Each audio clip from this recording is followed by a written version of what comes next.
Today I want to discuss about the test of significance for the difference of means. Last video I will discuss about the test of significance for the single mean.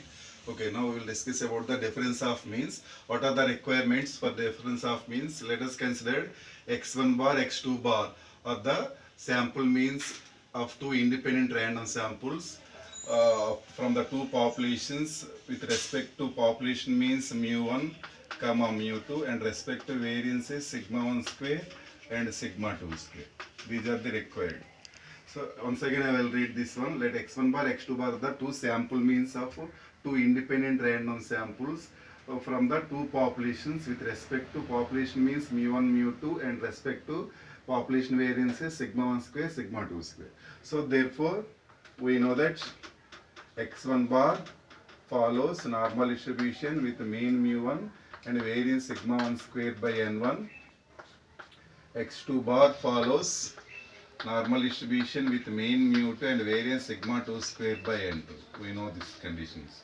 Okay, so also x1 bar minus x2 bar also follows a normal distribution with respect to mean and respect to variances. So here x1 bar, x2 bar follows the standard normal variate. The difference of the two sample means follows by the standard normal variate. So before that one, I will consider again the general formula of test statistic formula. What is the general formula? Z is equals to x minus expectation of x by SC of x. Follows normal distribution with mean 0, variance 1. So here x is the replaced by the difference of means. Now we will consider the difference of means x1 bar minus x2 bar. Replace of x by difference x1 bar minus x2 bar. So this is x1 bar minus x2 bar minus of expectation of x1 bar minus x2 bar by SC of x1 bar minus x2 bar. Follows normal distribution with mean 0, variance 1. Okay. So this is the standard normal variate of the difference of means. Okay. So what are the requirements? Expectation of x1 bar minus x2 bar. So expectation of x1 bar minus x2 bar, we know that mu1 minus mu2. Okay. Expectation of x1 bar equal to mu1. Expectation of x2 bar equal to mu2. Expectation of x1 bar minus x2 bar equal to mu1 minus mu2. So and variance of x1 bar minus x2 bar equal to variance of x1 bar plus variance of x2 bar. Here we will consider the covariance term will vanish because the sample means are independent. Okay, so variance of x1 bar minus variance of x1 bar minus x2 bar equal to variance of x1 bar plus variance of x2 bar, since the covariance term was vanished because the sample means are independent. So what is the variance of x1 bar? We know that sigma 1 square by n1 and variance of x2 bar sigma 2 square by n2. So sigma 1 square by n1 plus sigma 2 square by n2. So substitute this information into the test statistics. So therefore Z becomes x1 bar minus x2 bar minus of mu1 minus mu2 by SC of x1 bar minus x2 bar. We know the square variance of x1 bar minus x2 bar. Positive square root of variance of x1 bar minus x2 bar is nothing but standard error. That means square root of sigma 1 square by n1 plus sigma 2 square by n2. Okay, so this is the now we will apply the null hypothesis to this Z value. What is the null hypothesis we will consider for this case? H naught mu1 equal to mu2. This is the null hypothesis for the difference of means. What is the meaning of this one? There is no significance difference between the population means, or the population means, the two population means are not significant. Apply the null hypothesis in this Z. Therefore Z is equals to x1 bar minus x2 bar. This value becomes 0 by square root of sigma 1 square by n1 plus sigma 2 square by n2. So this is the follows normal distribution with mean 0 and variance 1. This is one type of test statistic formula. Okay. So for some other cases we will different test statistic formulas also applicable. I will explain individual cases. For first case 1, for suppose sigma 1 square equal to sigma 2 square equal to sigma square. this condition will be applied some of the problems, some of the cases. What is the meaning of this one? The samples are drawn from the same normal population with common standard deviation sigma, or with the common population variance sigma square. Such a cases, this Z becomes x1 bar minus x2 bar by sigma 1 square equal to sigma 2 square equal to sigma square. That means this is nothing but sigma times, after simplification, sigma times of square root of 1 by n1 plus 1 by n2. Follows normal distribution with mean 0, variance 1. So this is one test statistic formula for some of the problems. Some of the problems sigma is unknown. Some problems sigma is unknown. So we want to estimate the sigma value. So how to estimate that sigma value? I will explain clearly. Here here we will estimate the estimated value of the sigma is nothing but, first we will calculate the estimated value of the variance. Sigma square equal to, for n1 minus 1 times capital S1 square plus n2 minus 1 times capital S2 square by n1 plus n2 minus 2. So this is the estimated value of the population variance. Sample values are not sufficiently large. Keep in mind, sample values are not sufficiently large. Don't think this is the small sample. Sample values are not sufficiently large. Such a case is the estimated value of the population variance is nothing but n1 minus 1 times s1 square plus n2 minus 1 times s2 square by n1 plus n2 minus 2. Applying the expectation and then simplification, expectation of sigma square cap, and then simplify this n1 plus 1 by n1 plus n2 minus 2, and then apply the expectation n1 minus 1 times expectation of s1 square plus n2 minus 1 times expectation of s2 square. Expectation of s2 square, we know that expectation of s1 square and expectation of s2 square. Expectation of s1 square, expectation of capital S square is an unbiased estimator of the population variances. Apply that condition, then simplify this equation 1 by n1 plus n2 minus 2 times n1 minus 1. Expectation of s1 square is nothing but sigma 1 square plus n2 minus 1 times expectation of s2 square is nothing but sigma 2 square. Apply the condition of population variance is unbiased estimator of the sample variance is an unbiased estimator of the population variance, particularly S1 capital S1 square. Don't think this is small S1 square. This is the capital S1 square. Lot of variance is there for the small S1 square and capital S1 square. Okay. After simplification, the final simplification value is equals to sigma square. So expectation of sigma square cap is equals to sigma square, estimated value of this one. Substitute for okay. After simplify, this is there now.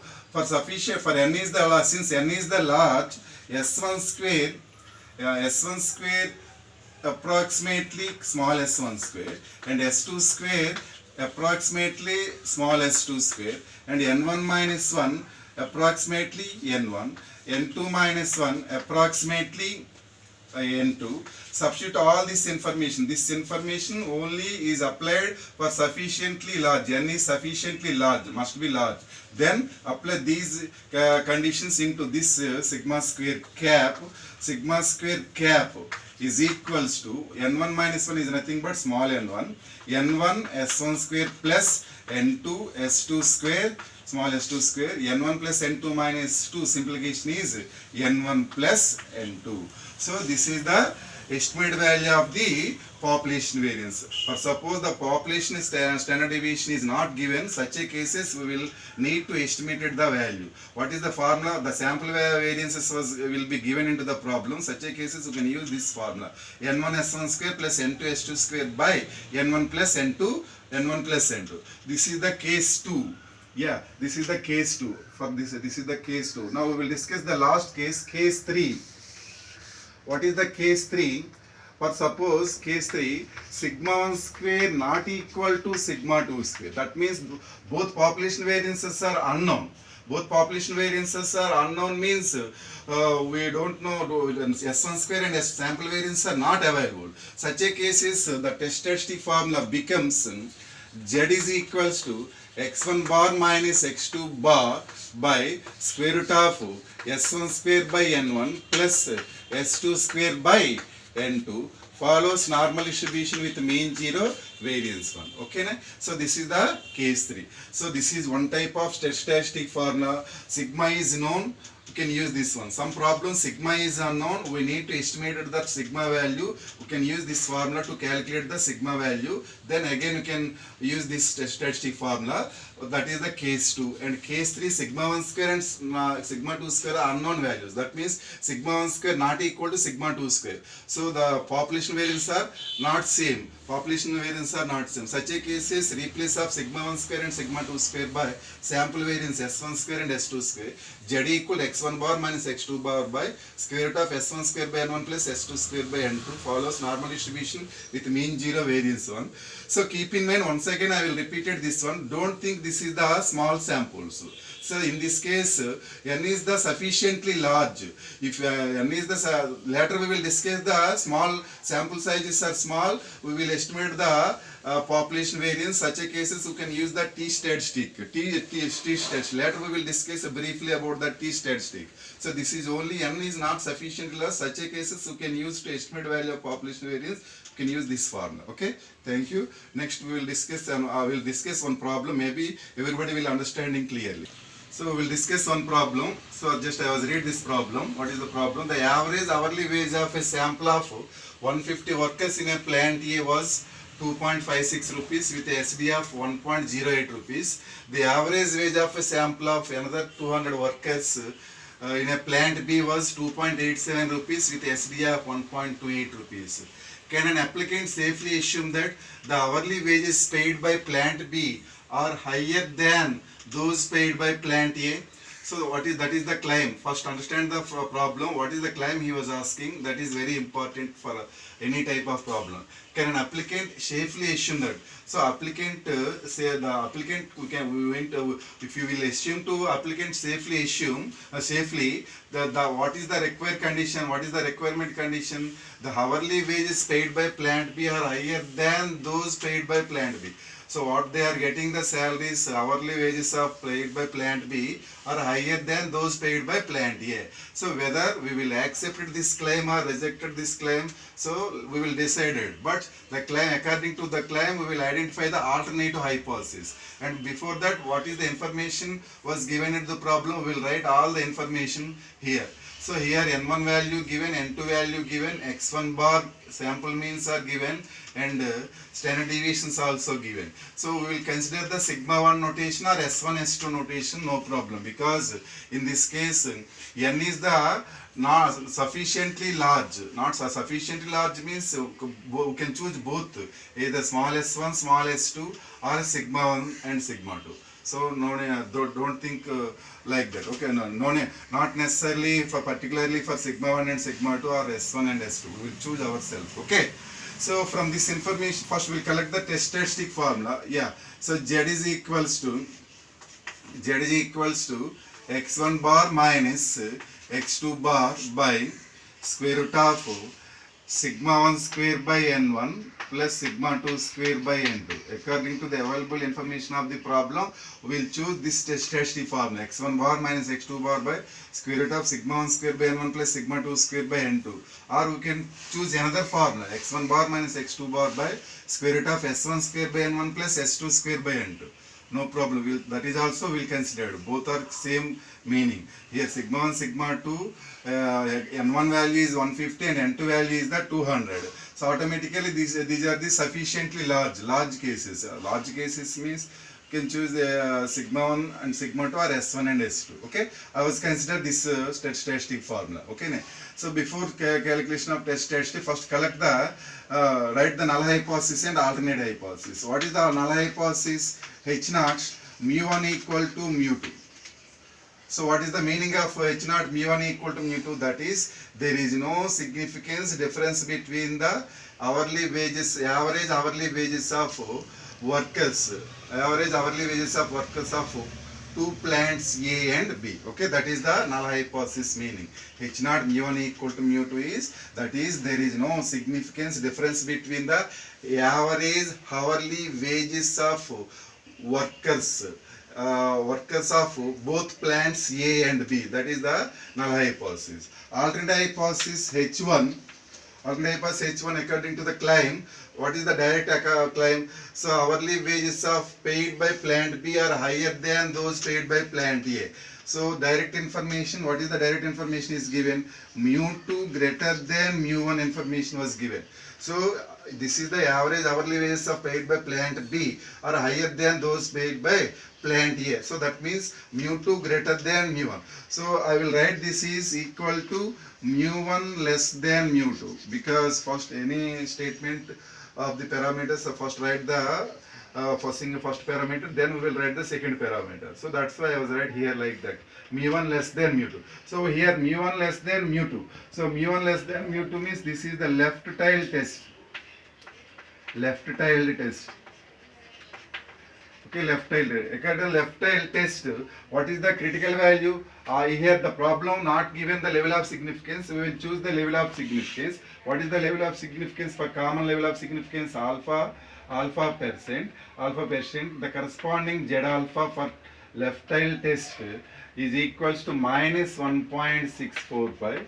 Minus 1.645, that is the table value. Then to calculate the test statistic value, what is the Z? X1 bar equal to 2.56 minus X2 bar equal to 2.87 by square root of 1.08 whole square by 150 plus 1.28 whole square by 200. After simplification, this value becomes minus 2.46. So here the table, the calculated value is the negative. We will write the modulus of Z. Modulus of Z equal to 2.46. So this is the calculated value. Comparing this calculated value to the table value. So what is the conclusion? Calculated value greater than table value. So 2.46 greater than minus 1.645. That means null hypothesis is rejected. So null hypothesis rejected means alternate hypothesis is accepted. What is the alternate hypothesis accepted?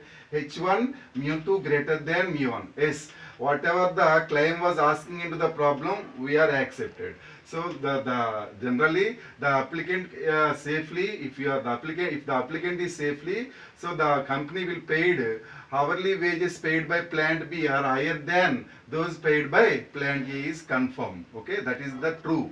So this is the one problem for the difference of means different problems are there. So maybe we will understanding briefly about this problem. Okay, thank you.